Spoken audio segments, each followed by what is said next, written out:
Assalamualaikum. Myself Sabiha Badshah on behalf of Anglo-Urdu High School English Medium, कक्षा 9, विषय हिंदी, काव्य 20, धरती की शान। कवि है पंडित भरत व्यास। पंडित भरत व्यास जी हिंदी साहित्य जगत के जाने माने गीतकार रहे हैं। आपका जन्म राजस्थान के चूरू नामक सूबे में हुआ था। आपने कई गीत काव्यों की रचना की है। आपकी गीत रचनाएं हिंदी फिल्मों में भी ली गई है। आपकी रचनाओं में विभिन्न मानव मूल्य प्रस्थापित हुए हैं। प्रस्तुत गीत सन 1998 में आई हिंदी फिल्म गाँव की गोरी से लिया गया है। इस गीत में मनुष्य की महत्ता को देखते हुए मनुष्य को सबसे बुद्धिमान बताया है। मनुष्य ने अपनी बुद्धि और कठोर परिश्रम के बल पर जल, थल और नभ में तमाम उपलब्धियां अर्जित की हैं। मनुष्य ने अपनी शक्ति से प्रकृति को बहुत सीमा तक अपने अनुकूलन में ढालने में सफल हुआ है। कवि बताते हैं, मनुष्य की शक्ति के सामने कोई भी कार्य असंभव नहीं है। मनुष्य जो चाहे वो प्राप्त कर सकता है, यानी कि मनुष्य ही धरती की शान है। यही भाव काव्य में अंतर्निहित है। यही हमारी महानता का प्रणाम है। कवि पंडित भरत व्यास जी ने प्रस्तुत कविता में प्रत्येक भारतवासी को धरती की शान बताकर उसका अभिनंदन किया है। चलिए अब हम काव्य पंक्तियों द्वारा उसकी समझौती लेते हैं। धरती की शान तू भारत की संतान, तेरी मुट्ठियों में बंद तूफान है रे, मनुष्य तू बड़ा महान है। तू जो चाहे पर्वत पहाड़ों को फोड़ दे, तू जो चाहे नदियों के मुख को भी मोड़ दे, तू जो चाहे माटी से अमृत निचोड़ दे, तू जो चाहे धरती को अंबर से जोड़ दे। अमर तेरे प्राण, मिला तुझको वरदान, तेरी आत्मा में स्वयं भगवान है रे। कवि पंडित भरत व्यास जी इस काव्य पंक्ति द्वारा हमें कहते हैं कि मनुष्य को उसकी शक्ति का एहसास दिलाते हुए वह हमें समझा रहे हैं, मनुष्य तुम भारत माँ की संतान हो और इस धरती की शान हो। तुम्हारे अंदर तूफान जैसी शक्ति है, वास्तव में तुम महान हो।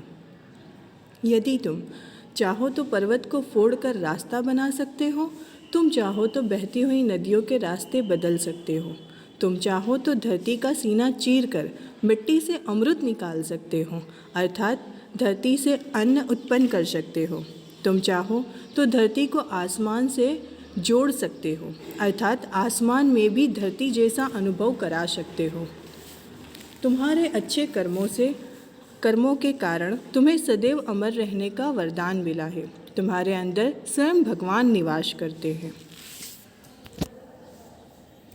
नैनों में ज्वाल, तेरी गति में भूचाल, तेरी छाती में छिपा महाकाल है। पृथ्वी के लाल तेरा हिमगिरी सा भाल, तेरी भ्रुकुटी में तांडव का ताल है। नीच को तू जान, जरा शक्ति पहचान, तेरी वाणी में युग का आह्वान है रे। कवि कहते हैं कि तेरी आँखों में ज्वाला है, अर्थात विनाश लाने की शक्ति है। तुझ में भूकंप लाने की ताकत है। तेरे अंदर महाकाल अर्थात शिव जैसी शक्ति है। हे पृथ्वी के पुत्र, तेरा हिमालय ही की तरह सदैव ऊंचा रहने वाला मस्तक है। तेरी आँखों के एक इशारे से विनाश लीला शुरू हो सकती है, हाहाकार मच सकता है। हे मनुष्य, तुम अपने अंदर की शक्ति को पहचानो। तुम्हारी वाणी में वो शक्ति है कि तुम युग का आह्वान कर सकते हो, अर्थात युग को अपने अनुसार चलने और बदलने की शक्ति तुम्हारे अंदर है। धरती सा धीर तू है, अग्नि सा वीर, तू जो चाहे तो काल को भी थाम ले। पापों का प्रलय रुके, पशुता का शीश झुके, तू जो अगर हिम्मत से काम ले। गुरु सा मतिमान, पवन सा तू गतिमान, तेरी नभ से भी ऊंची उड़ान है रे। कवि कहते हैं कि हे मनुष्य, तुम्हारे अंदर धरती जैसा धैर्य का मतलब होता है धीरज। तुम अग्नि जैसे वीर हो, अर्थात तुम्हारे अंदर आग जैसी शक्ति है जो किसी भी दुश्मन को पल भर में राख कर सकती है।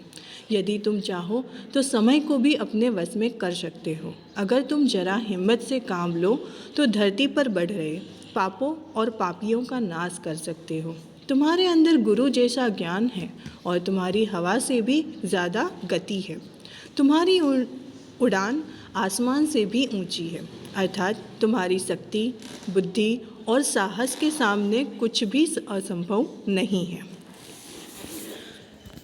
कवि पंडित भरत व्यास जी ने इस कविता में हमें कवि के प्रत्येक भारतवासी को धरती की शान बताकर उसका अभिनंदन किया है। नाउ स्टूडेंट्स, इसके बाद वाले वीडियो में हम इस काव्य का स्वाध्याय देखेंगे। Thank you for watching.